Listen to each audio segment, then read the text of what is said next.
Rolling tin fist. Hello, man.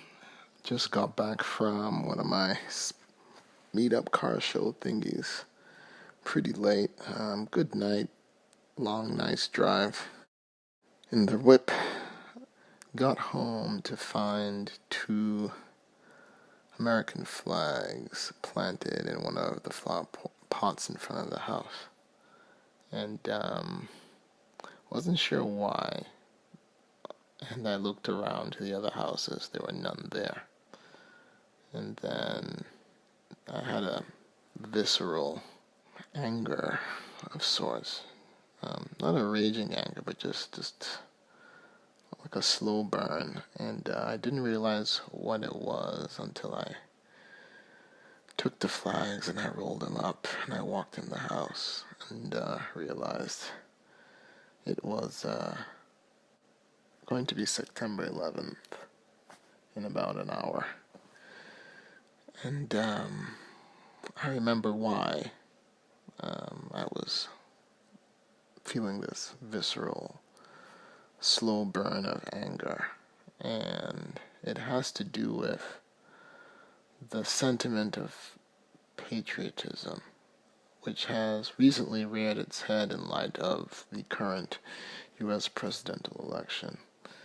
But I'm talking about back in 2001, right around the time Bush Jr., declared war, and the country was going to war in Iraq, and there was this sense by a lot of Americans that we ought to drape ourselves in the flag and, America number one, and let's go there and kill the bastards and all that other stuff. And there was this sense of one-up patriotism that, you had to have a flag, and if you didn't have a flag, you weren't a patriot. If you weren't waving the flag up and down the street, if you didn't have the biggest flag sticking out of, the flag post of your house, you weren't any patriot. If you didn't have the flag lasted against your car or a ribbon or something, there was a real sense of, I'm a bigger patriot than you. And I remember being at work the weeks after September 11th, and one of the directors printing out flags and hanging it up and saying without really saying that everybody had to put it up, and I didn't put it up. I, was grateful for the flag and the sentiment, but I just put it in my desk. And then everybody had their flag up, of course, because there was, I guess, what you'd call today flag shaming. And finally somebody, either one of the managers or directors, came up to me and said, well, why don't you have your flag up? And I said, what? Why? To show support, for the country, for the troops. And I said, well, I'm here to tell you, as someone who's put on the uniform and who's taken that oath, there's more to serving your country or supporting your country than just putting up the flag and, beating one's chest. I remember having the question, the conversation. All these people said, well, we should go to war. And, since I was a veteran, they're surprised that I'm not the first one, getting a rifle and, going over there. And I said, let me tell you something. I've never been in combat, but I know a lot of soldiers who have. And I can tell you that if we go over there to Iraq, we're going to be there for the next decade. And wars are easy to start but hard to finish. And unless you are ready to send your spouse, your son, your daughter, your granddaughter with a rifle over there to Iraq, just take that hill and maybe not come back, then I think cooler heads ought to prevail. Anyway, that was then, and we all know how these things turned out. But on this 15th anniversary of September 11th and the attacks, I still believe that there's more to patriotism. There is more to supporting the country than just waving the flag and, having a big spectacle. Obviously, it's anybody's right, to profess their patriotism, but as then, as now, I don't think it's the time to beat people up with the flag and, flag shaming and, I'm more patriot than you because I have a bigger flag and any of that other nonsense.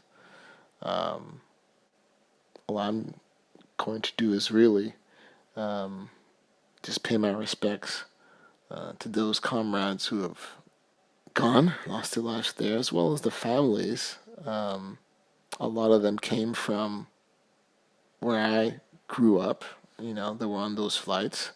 So there's a personal pain there, and the aftermath of all of that and all the ceremonies and what have you. And I'm just going to remember the families, remember the sacrifice of the first responders and all of that. And I'm going to remember the wonderful few months where the country and the people really pulled together and supported each other and loved each other in ways I have never seen before and I've never seen since. The country really pulled together for those 3 months after that fateful September morning. And I saw really the best out of Americans during that time. And I pray one day I see it again.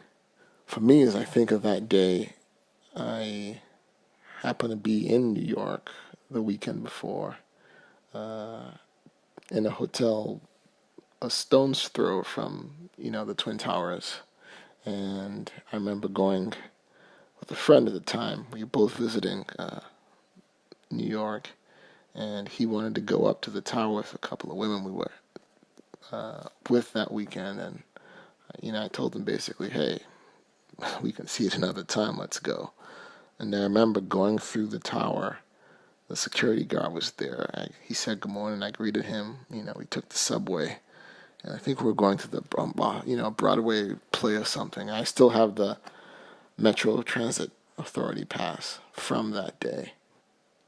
So in a sense, maybe that's my flag. That's my memorial to remind me of that day and the lives lost and how the United States and what we believe and what we stand for has in some ways changed, but in others been reinforced. So anyway, for all of you out there whether you've served or you know somebody who served or you've lost a loved one or someone was affected by this, I pray that you're all the stronger for it and you've gained some kind of wisdom, knowledge, or clarity from it all, and that we're all in some way, shape, and form for the better, despite all of the pain and the loss.